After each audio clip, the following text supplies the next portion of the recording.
It came about in the days of the judges, when they governed, there was a famine in the land, and a certain man of Bethlehem in Judah went to sojourn in the land of Moab with his wife and his 2 sons.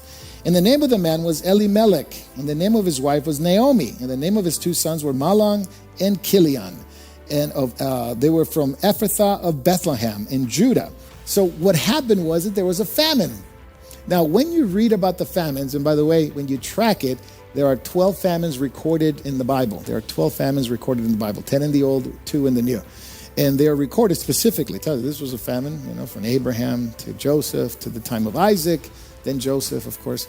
There's Elisha, then Elisha, and there's 2 in the New Testament mentioned. One's the book of Acts, one the book of Revelation, right? When you read about famines, yes, they do occur naturally. It's a cycle of weather.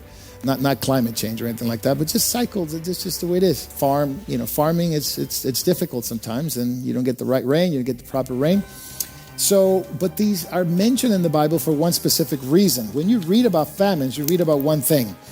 The land of Israel was always attached to the promises of God, right? The land of Israel is always attached to the promises of God. And the promise of God was this: if you come into the land, Israel, and you follow me, and you obey me, I will bless you.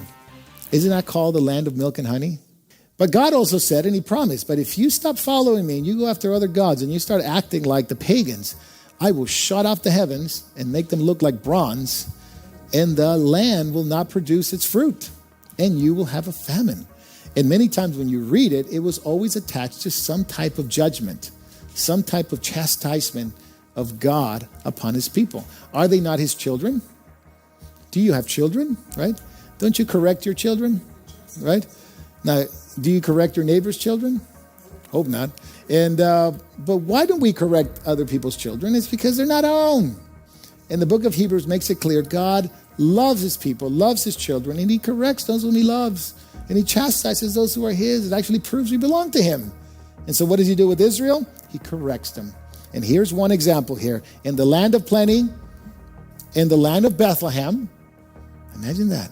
What does Bethlehem mean? Well, Beth means house. Lehem means bread. It's the house of bread. The house of bread where Jesus would be born.